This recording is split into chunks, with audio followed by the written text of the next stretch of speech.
Matthieu, chapitre 18.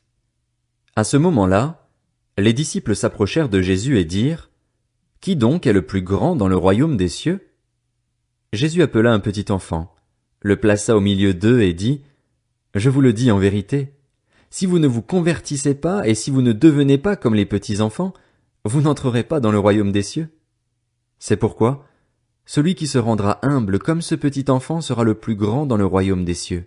Et celui qui accueille en mon nom un petit enfant comme celui-ci m'accueille moi-même.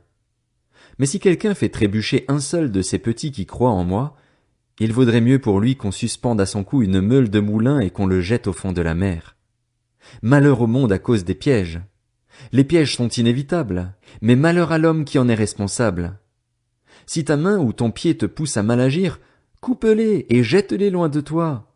Mieux vaut pour toi entrer dans la vie boiteux ou manchot que d'avoir 2 pieds ou 2 mains et d'être jeté dans le feu éternel.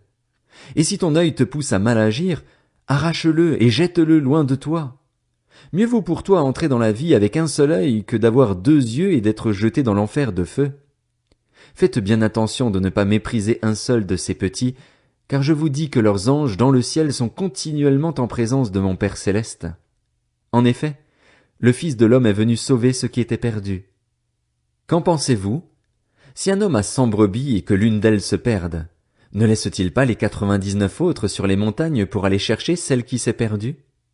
Et s'il la trouve, je vous le dis en vérité, il en a plus de joie que des 99 qui ne sont pas perdus. De même, ce n'est pas la volonté de votre Père céleste qu'il se perde un seul de ses petits. Si ton frère a péché contre toi, va et reprends-le seul à seul. S'il t'écoute, tu as gagné ton frère. Mais s'il ne t'écoute pas, prends avec toi 1 ou 2 personnes, afin que toute l'affaire se règle sur la déclaration de 2 ou de 3 témoins. S'il refuse de les écouter, dis-le à l'Église. Et s'il refuse aussi d'écouter l'Église, qu'il soit à tes yeux comme le membre d'un autre peuple et le collecteur d'impôts. Je vous le dis en vérité, tout ce que vous lierez sur la terre aura été lié au ciel, et tout ce que vous délierez sur la terre aura été délié au ciel. Je vous dis encore que si 2 d'entre vous s'accordent sur la terre pour demander quoi que ce soit, cela leur sera accordé par mon Père céleste. En effet, là où 2 ou 3 sont rassemblés en mon nom, je suis au milieu d'eux. Alors Pierre s'approcha de Jésus et lui dit, « Seigneur, combien de fois pardonnerai-je à mon frère lorsqu'il péchera contre moi? Est-ce que ce sera jusqu'à 7 fois? » Jésus lui dit, « Je ne te dis pas jusqu'à 7 fois, mais jusqu'à 70 fois 7 fois. C'est pourquoi le royaume des cieux ressemble à un roi qui voulut régler ses comptes avec ses serviteurs.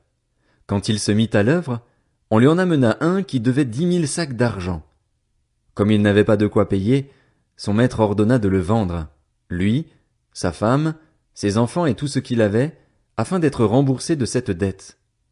Le serviteur se jeta par terre et se prosterna devant lui en disant, « Seigneur, prends patience envers moi et je te payerai tout. » Rempli de compassion, le maître de ce serviteur le laissa partir et lui remit la dette. Une fois sorti, ce serviteur rencontra un de ses compagnons qui lui devait 100 pièces d'argent. Il l'attrapa à la gorge et se mit à l'étrangler en disant, « Paye ce que tu me dois. » Son compagnon tomba à ses pieds en le suppliant. « Prends patience envers moi et je te payerai. » Mais l'autre ne voulut pas et alla le faire jeter en prison jusqu'à ce qu'il ait payé ce qu'il devait. À la vue de ce qui était arrivé, ses compagnons furent profondément attristés, et ils allèrent raconter à leur maître tout ce qui s'était passé.